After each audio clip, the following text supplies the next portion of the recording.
I always reflect back on that time we played and how it came full circle, because that was the first year I got back from my mission that I played at Tennessee.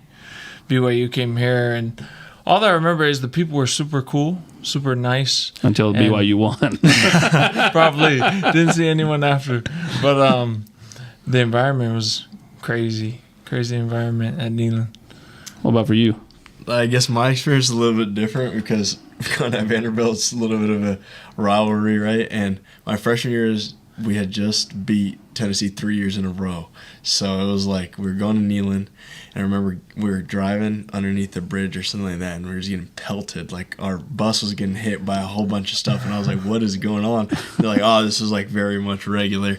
But it's fun. It was a good environment. Both games have actually been really rainy, so like a lot of people left after half both times that we played. But the worst part actually about playing Neyland is that you guys cut off the hot water versus anytime we play at the end of the game. So like we would lose and have to take the coldest shower in the world, and it was the end of November. So it was just like not much fun by any means. So to the stink or freeze.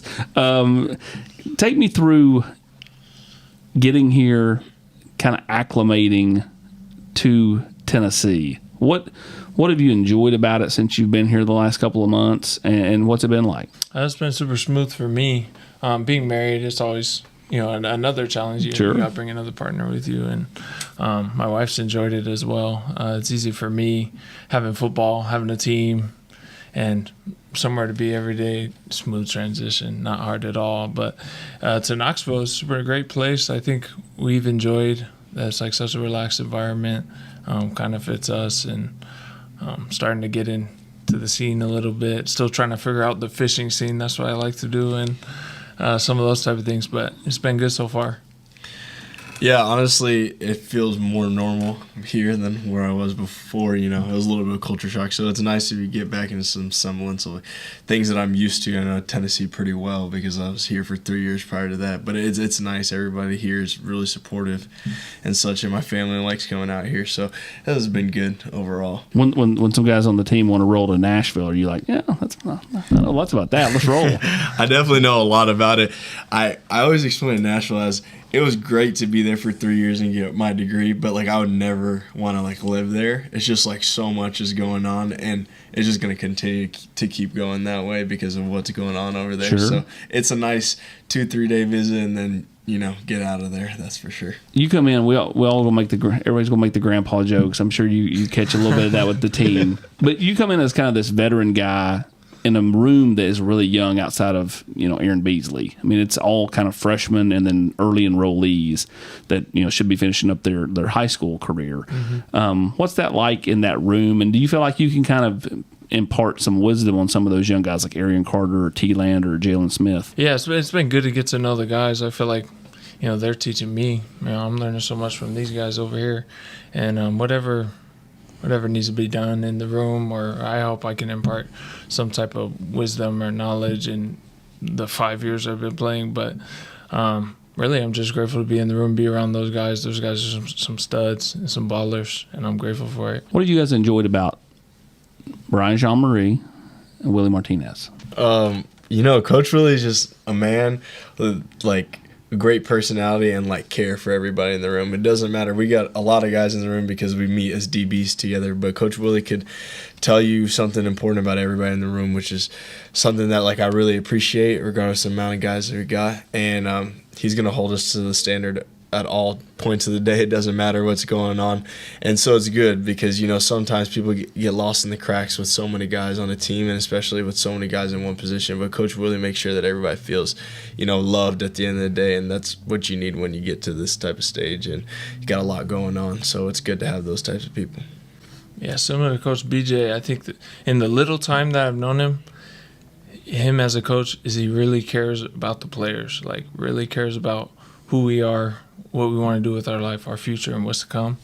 And, you can go to him with your goals, and he's going to keep you accountable in that way because he's very energetic, and he'll get on you if he needs. But really, I think that's the biggest thing that stood out so far is that he's a coach that really cares for the players and what you do on the field and what you do off the field. If there's one thing that you could take from BYU and implement it here as part of the culture that you thought worked well for what BYU did, and maybe you could work well here, what would it be? I mean, you know what I'm saying? Like, I think everybody, it's a copycat game. You know, one school does this in recruiting, 15 other schools start doing that because it worked for that one school. You know what I mean? Like, is there something you feel like that, you know, you could do it, bring from BYU to Tennessee that, you know, would be good? I think something we focused so much on at BYU was trying to make a lovely, like a true family environment. And when you say brotherhood, what does that look like? When you're the guy next to you, I call him my brother. Or, well, what are you willing to do for your brother or sacrifice in your life that you need to for the team? And I hope, you know, they are already doing that, and hopefully we can transition that part. That's a piece I love that I take from BYU and my time there is that love aspect and that true family and brotherhood. Yeah, though my time was short over there, I also was at Vanderbilt before, like Keenan hit it on the head.